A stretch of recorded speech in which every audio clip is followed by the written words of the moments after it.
In today's episode of the Choose Hard podcast, I am going to give you the 5 rules for fatherhood. These are 5 key principles that I believe allow fathers to become great fathers. This is how you lead your house. This is how you lead your children. This is ideally how you lead your family. Whether you are a father or a mother or a parent or aspiring to be a parent, I think this episode is going to give you 5 tangible rules and guidelines and aspirations to move towards in order to become the best father or parent that you could possibly become. The greatest things in life all start with a challenge. You must accept that everything is hard before it gets easy. Everything you want in life begins with a hard path. Welcome to the Choose Hard podcast, the one and only fitness and nutrition podcast that goes way beyond just training and nutrition and helps you choose hard every single day to transform your body and renew your mind.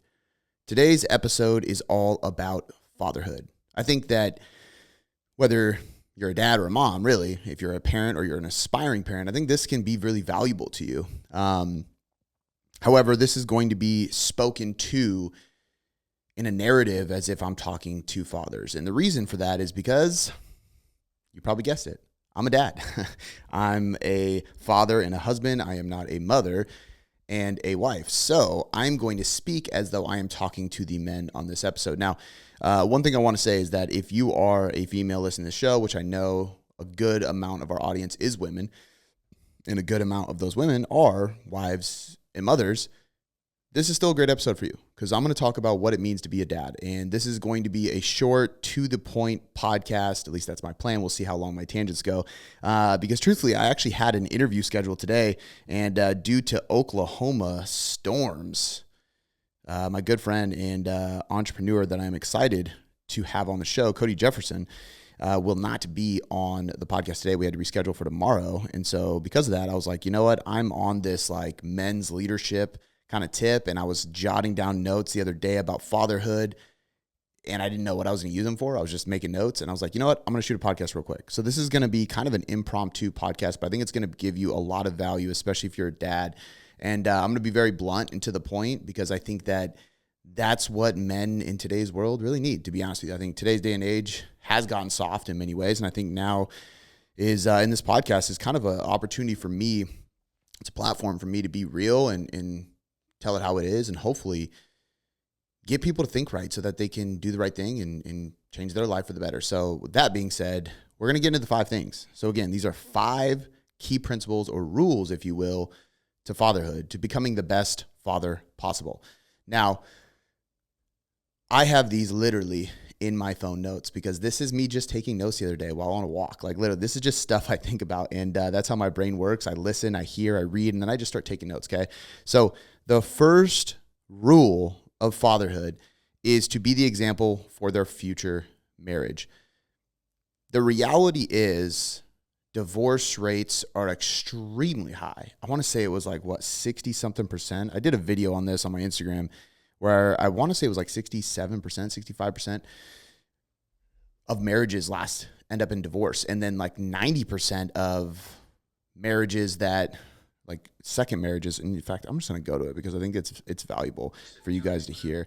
I got a couple that I want you to listen to if you haven't heard them on my Instagram. So here's one. $0 saved, meaning no emergency savings at all. 35% of American adults eat fast food on a daily basis. Roughly 40% of U.S. adults reported not having read or listened to a book in the past year. Insane. 50% of first marriages end in divorce, and over 60% of second marriages end in divorce. 70%. Okay, so I was a little wrong. 50% of marriages, first marriages, end in divorce, and 60% of second marriages. So that's pretty insane. And if you think about 60 on top of 50, that's even more insane because if you really do the math of that, it's just astronomical, right? So point being is marriage isn't easy. Marriage is hard. Marriage is going to challenge you. And the reality is that, you know, it's like the thing from Bruce Almighty I shared in one of the recent Q&As I recorded where it's like, if somebody prays for their family to grow closer, do you think God fills them up with like warm and fuzzy feelings? Or do you think that he gives them a situation and an opportunity to love each other more? And the reality is that the situations and opportunities that challenge us to love each other more are usually hard ones. They're usually ones that trigger us. They're usually ones that emotionally tax and spend us. They're usually ones that really test us and push our boundaries.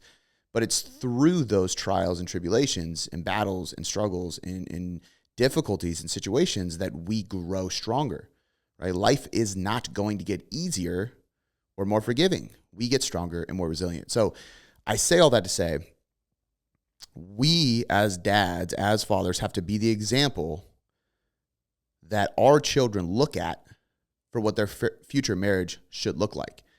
And by no means am I perfect in any of these regards. So I want to be very clear. I do not speak on this podcast as a perfect specimen doing all these things perfectly. I speak on this podcast through what I do know to be true that comes from knowledge acquired from mentors, books, studying, speaking, things that I participate in or I learn from, whatever it may be, coaching, or my experiences through failure and fixing and trying to find a solution, or my experience through succeeding at certain things in my life, right? So all that to say, even if I believe that it's ownership that is the really, really powerful thing here. And I didn't even put that in here, but reality is that ownership should be a moral or a value that you teach your kids, and you can do that through your marriage. Meaning, if you are divorced, talk to your kids about what that looks like. Why? I mean, I could speak as somebody who I'm the product of divorced parents, and it's very common. And I don't think it was a bad thing necessarily. I think that for me in my life and my parents, I think it was probably for the better for them, you know? But I didn't know what the hell was going on. If I look back now, I'm like, I don't know. I didn't know why they got divorced. I was confused about it for a long time. And when you're a child, you point fingers, you blame certain people, and then that changes over time. And reality is it's nobody's fault. It takes two. But on top of that, it doesn't set up an example, right? And so like when I'm, screwing up in my marriage, which I feel good to say that I have not screwed up in my marriage. I haven't done anything like bad, but I'm not a perfect husband, and I'm probably not the easiest guy to be married to, let's be honest. So thank God for Shannon, because I'm not an easy guy to live with, be married to, and be led by, and all these things, right? But at the same time, I like to think I'm a good guy to be married to. We'll let her decide. I want to get her on the podcast though. But point being, if I'm struggling or making mistakes or working through things in my own marriage, there's times where, unfortunately, I can sit back and go, well, I didn't have the role model for this situation. So what do I do here? Right? And that's not a shot at my parents. I love both my parents. But obviously, their marriage didn't work out. And that's very common with a lot of people listening to this. So I can't look back and reference how to do something properly because I don't have an example. So I have to learn it from scratch. I don't want that situation for my daughter. I want my daughter to know how marriages are supposed to be. And the only way she is going to know how a marriage should be and how a man should treat his woman and how a husband should treat his wife and how a father and husband and provider and protector should lead his family and how a husband and a father should operate day to day is for me to act it, to do it, to live it, to show it, because she's not going to just listen to words. She's not going to learn from that. She's going to learn from the way I show up and the way I act. So dads, rule number one of fatherhood is to be the example for their future marriage. If you have a son, you need to be the example of what they need to be and become when they become a father. If you are a girl dad like myself, you need to be the example of who they seek out. And that's the big one for me is I constantly think about eventually my daughter's going to seek a partner, and it's up to me to be the example of what she goes out and looks at, because we define what a dad is. We define what a husband is, which is crazy to think about. I mean, really think about this. Our definitions for roles in life are based on our perception from what we see in our own life. We don't grow up and read a dictionary or read a definition that shows us dad. Here is what a dad is. Here's the dad code of ethics. Like, that's not how it works. We see our dad, and that's what we do. Crazy enough, there's actually a lot of research on environmental and social, social environment, social economics, or whatever. It's not economics. I'm losing my train of thought on what it's called, but it's basically the social environment. Studies of social environments show that, Unfortunately, a great percentage of how our children develop and learn and acquire information and are impressed upon, right, and how they develop as a person and their character is actually based on their friends' parents, their coaches, as when they're children, their teachers, which is, it doesn't mean that we can't, as parents, have a greater influence than others in our children's lives. It just means that we have to try that much harder. We have to stand out that much more. We have to show up that much better. We have to influence them that much stronger in order for us to overpower the influence they are getting from their friends' parents and their teachers and their sport coaches. And we have to be very, very in touch with and focused on their environments, because their environment and the parents that they see in their environments, their social environments, play a massive role. And it makes sense. Like, we all know, like, the friend who had a cool parents and cool dad, like, you look at them, like, what are they doing? And then you go, my parents are lame, my dad's lame, or whatever. Like, I joke around about this with some of my buddies, but there's so many albums, like music, that I listen to now that when I was younger, I was like, this is lame because my dad has this CD, this album. And now I'm like, this is actually really good. And I just didn't like it because my dad listened to it. It's so dumb. But point being is, we have to be the example, right? And even when we are the dad, the lame dad, we're still showing up and setting an example that they're going to reflect on later in life. And we can all look back and see that, for the good and the bad.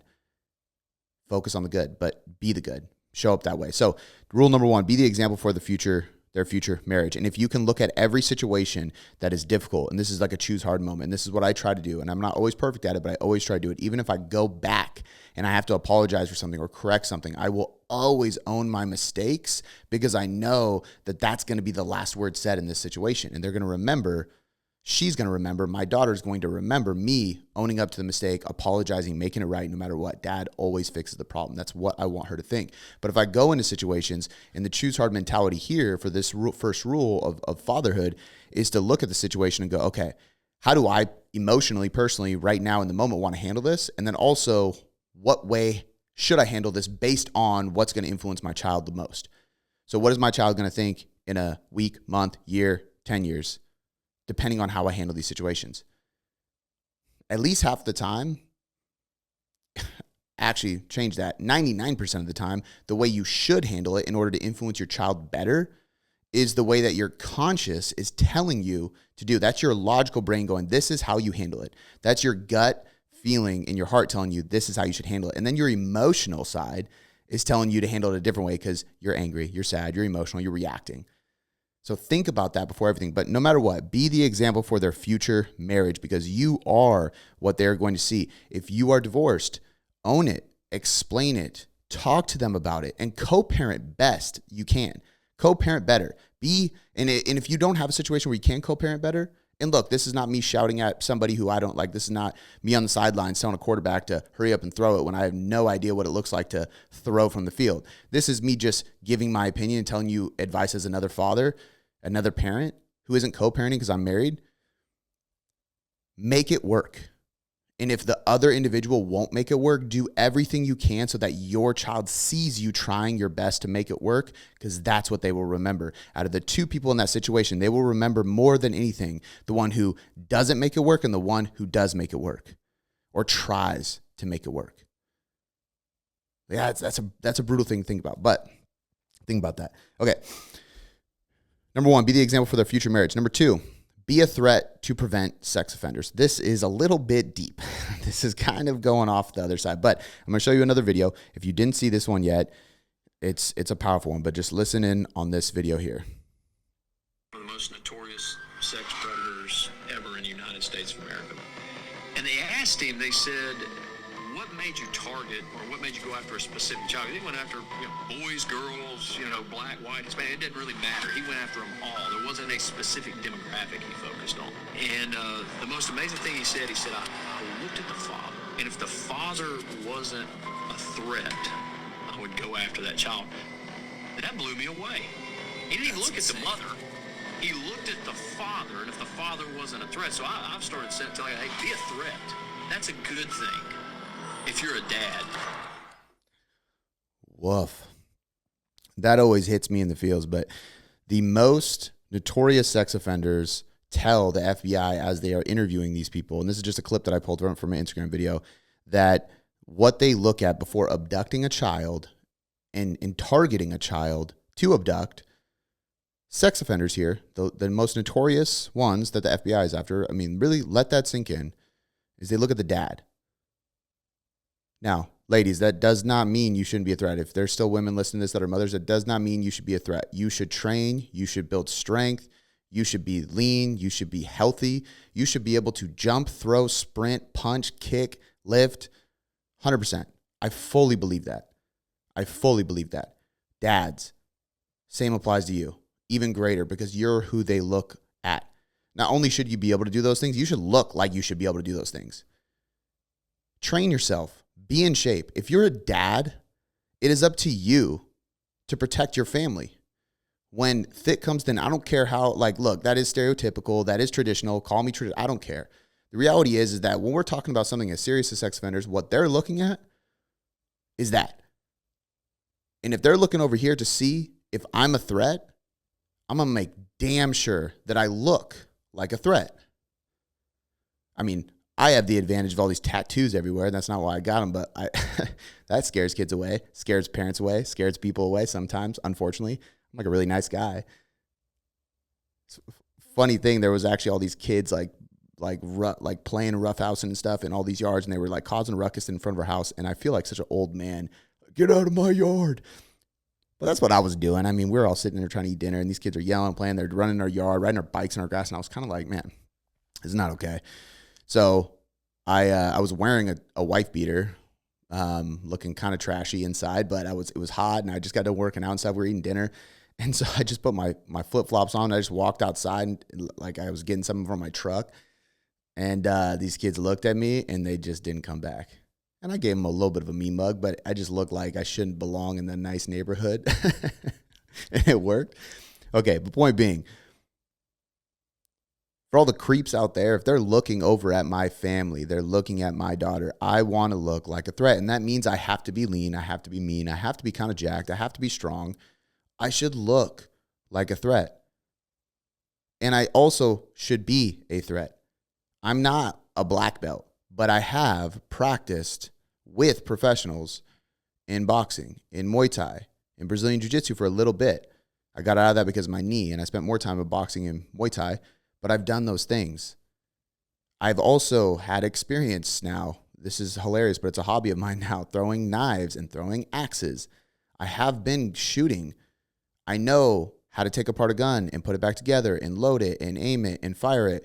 I know how to do these things. I'm not like a huge gun guy, but I have a family to protect, whether I like it or not, whether I like guns or not, whether I like fighting or not. It doesn't matter. I'm not into that stuff. Like, I'm really not. I'm not a guy that loves watching UFC or getting on the mats and wrestling and fighting and stuff like that. But I need to be able to hold my own, because if I can't hold my own, we could be a target. I got a cute, beautiful, hilarious, charming little young girl. And hearing the words in that video freak me out so much. They make me want to puke. I hate that the world has come to this, but I can sit here and complain about it, or I can do something.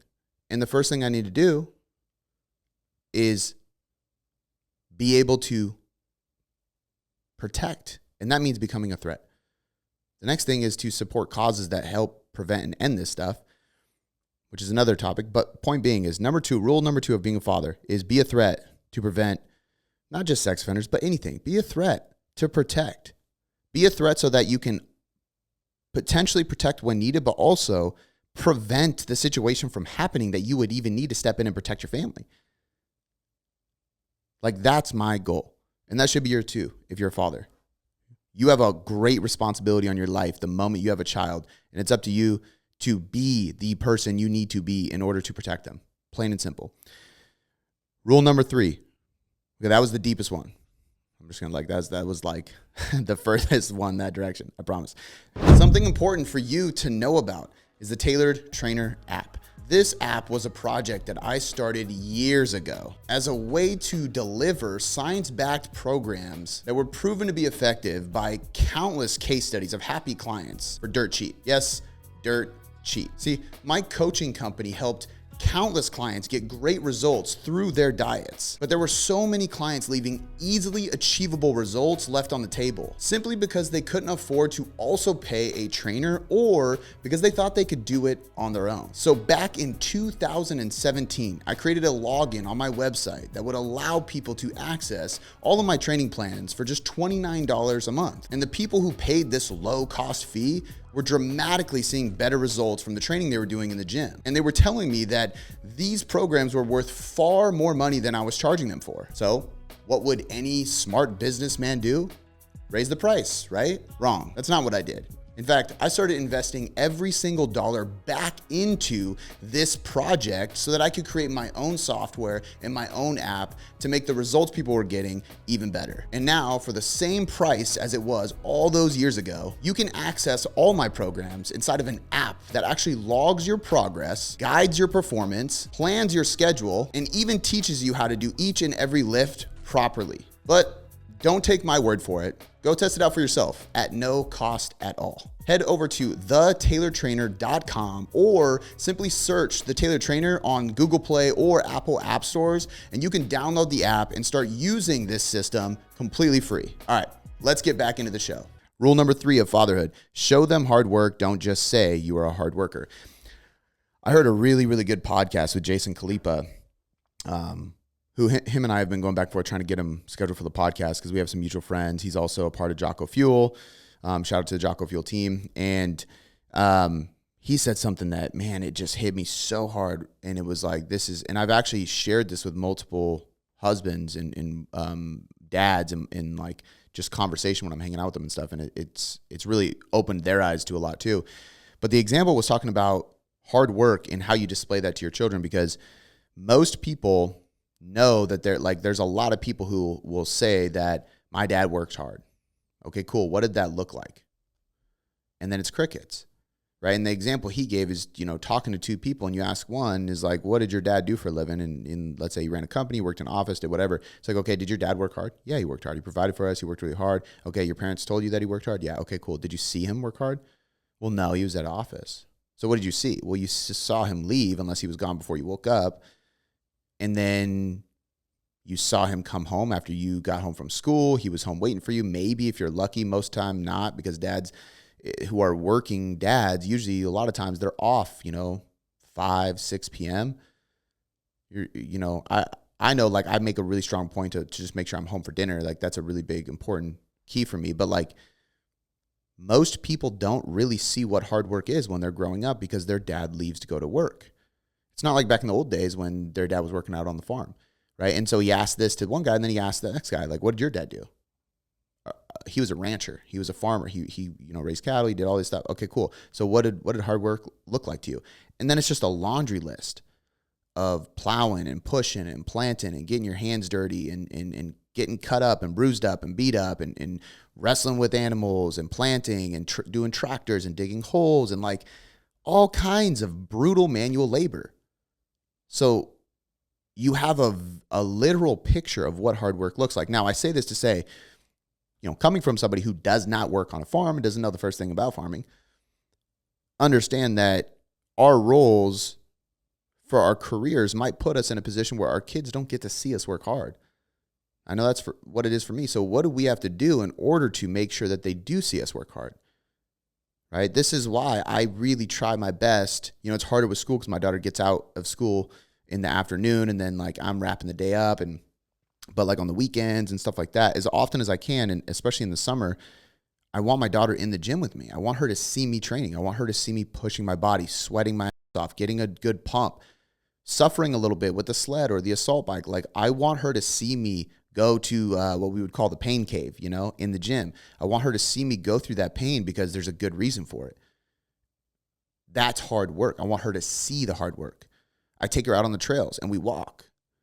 And she's like, how long are we going? I'm like, well, we're going to go till you get a little bit tired and then we're going to go a little bit further. And she doesn't know where we're at with the trails. I do. So I can take her and take her and take her. And she wants to get up and back. Nope. Can you pick me up? Nope. Can I ride on your shoulders? Nope. I love doing that stuff. And, when we go on trips or when we're on normal walks, all that stuff. Absolutely. But in those moments, I want her to work hard. I want to teach her a lesson. right? I want her to see me helping her mom build stuff because my wife builds stuff all the time. So she sees my wife building stuff, cutting with the saw, nailing, nail gun, screw gun, hanging stuff on the ceiling, doing beams and shiplap walls. My wife is amazing at building. It's insane. My daughter sees that. She sees hard work from the mother. The yard, we try to avoid doing landscapers if we can, because if it's something that I can do, whether I know how to do it or not, I will learn and I will do it. If it takes me all day, I don't care.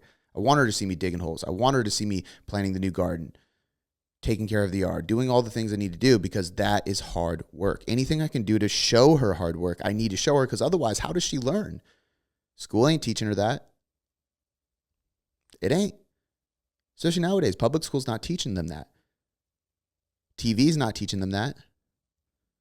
Their friends aren't teaching them that, nor are they responsible of it. In fact, none of the things I just mentioned are responsible of it.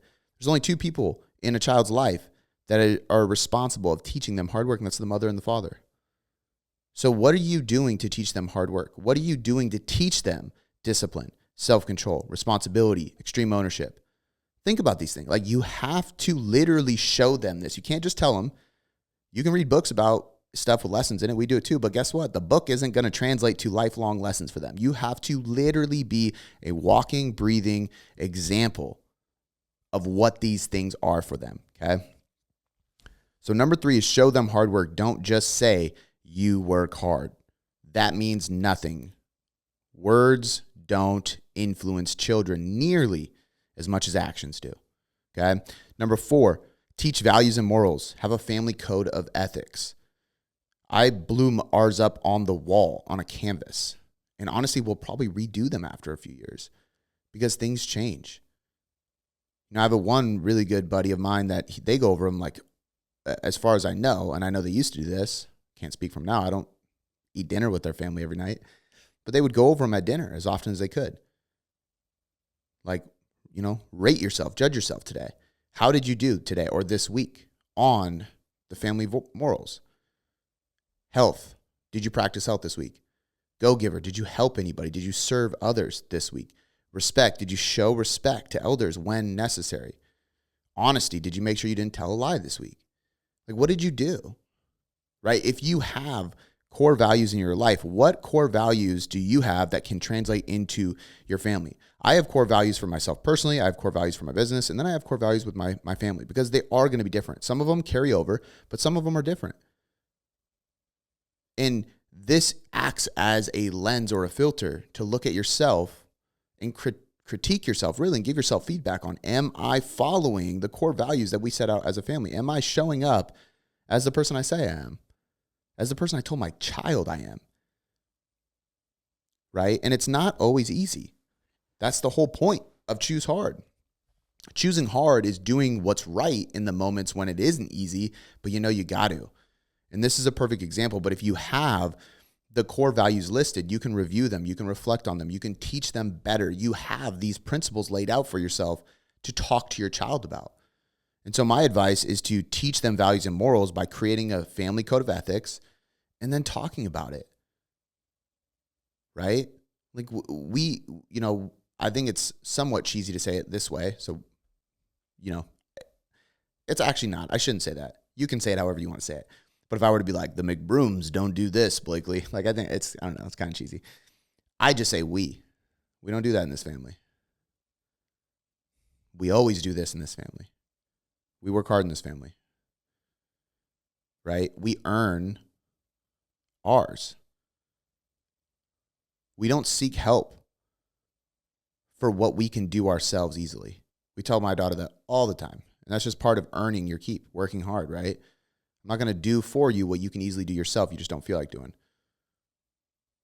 God works miracles, but God's not going to do the work for you. God will do for you what you can't do for yourself, but he'll never do for you what you can do for yourself. That's what we tell my daughter too. Hey, I'm not going to do for you what you can do for yourself, especially not easily. If you don't know how, I will teach you.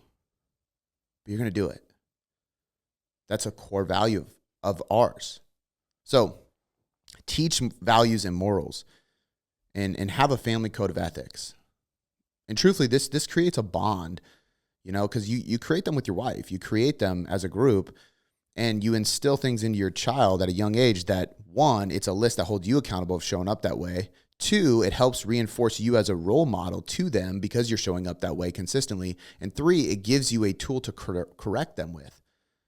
And it's almost unbiased or unemotional, because it's not like, I need you to be this way. It's like, hey, we agreed to be this way as a family.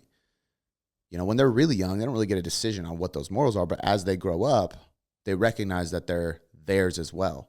Really, really powerful stuff. The last one, change your environment to shape how they choose theirs.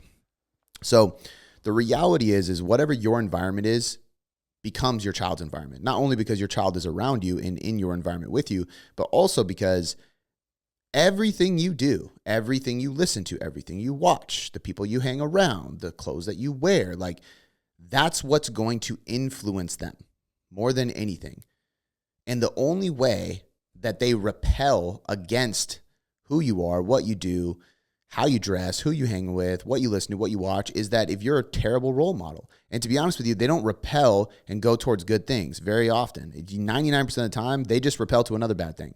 They can't look to you for guidance, so they go elsewhere and they don't find good guidance. They just find whatever guidance they feel like doing, which is usually what's convenient, what feels good, what allows them to complain, what allows them to be, and they sit in that rather than having a strong leader who's going to guide them in the right direction. Right? And so if your environment isn't dialed in, what are you doing? Again, you have a high responsibility in your life the moment you become a parent. So are you going to show up? Are you going to choose an environment, what you listen to, what you're reading, what you watch, how you dress, how you act, who you're around? Your environment is everything. It's where you live, where you work, the places you eat. It's what you eat. It's where you train, if you train. It's the people you hang with. It's your neighbors. It's the neighbors you associate with. It is literally everything. It's who you decide are good parents that you want to hang out with. Like, I'm sorry, but just because your child makes a friend in kindergarten does not make you obligated to be friends with the kid's parents. Because if your child has a friend in kindergarten, they are friends on a very, very low standard of judgment.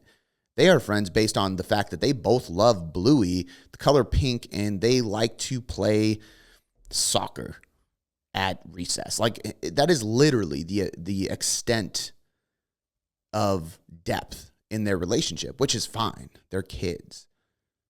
But that doesn't mean that you become friends with the parents unless they align with your values and morals. So if we go back up the chain and you look at this parent, you're like, well, my kid's friends with this person, but their parents are not the example I want for my child to see and think of future marriages. They're not a threat. They're actually just lazy, pathetic, lethargic. Like, I don't want them to think that's okay. Sorry, to be blunt, and no disrespect. And there is no disrespect to anybody who's trying to change it. That's what I do for a living. I was that person. I was struggling my whole life until I changed it. So do something about it.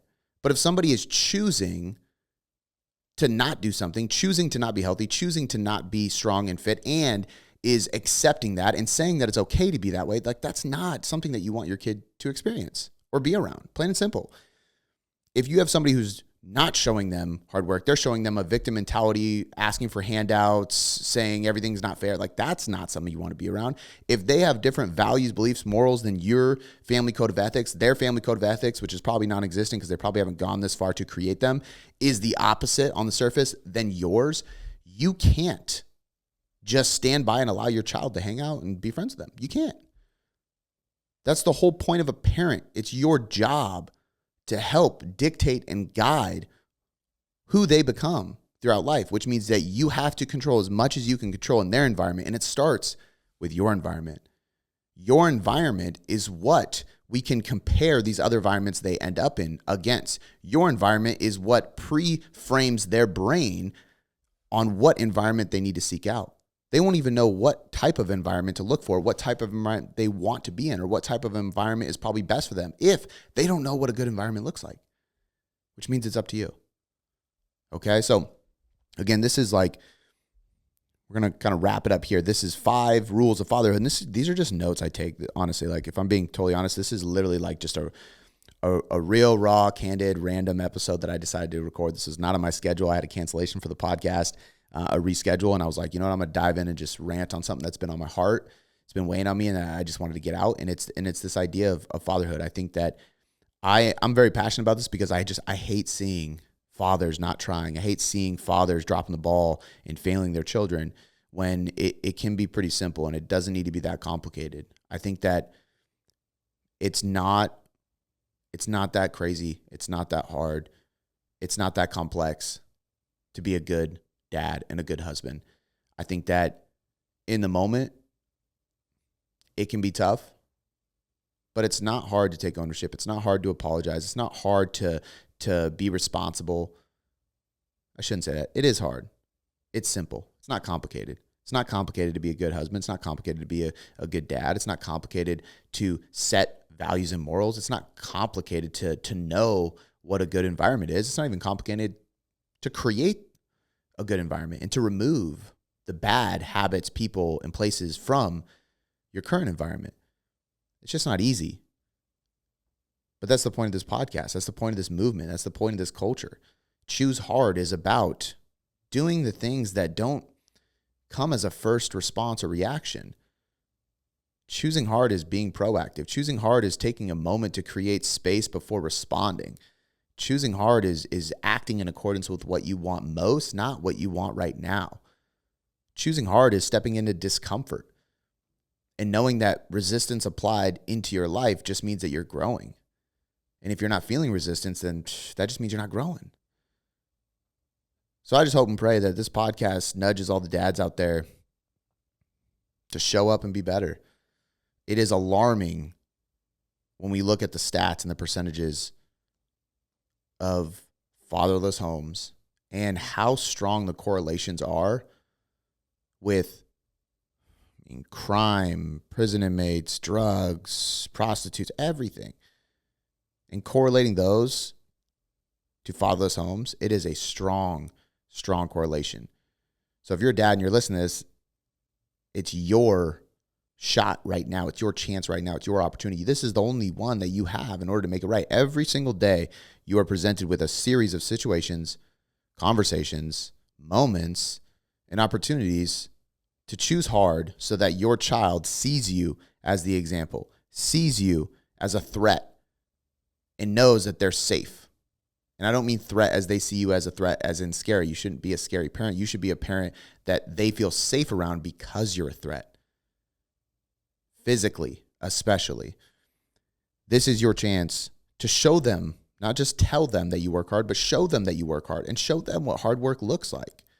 This is your chance to teach them values and morals that are going to set them up for life and create a family code of ethics that you can live by and give yourself feedback on and score yourself and rank and judge yourself on. Am I acting in alignment with the family we want to be? And for you, the dad and the parent that you want to be. And last but not least, this is your opportunity. This is your nudge. This is me screaming in your face, waving the flag, saying, change your environment, because your environment dictates your child's future environment and the environment they start choosing right now.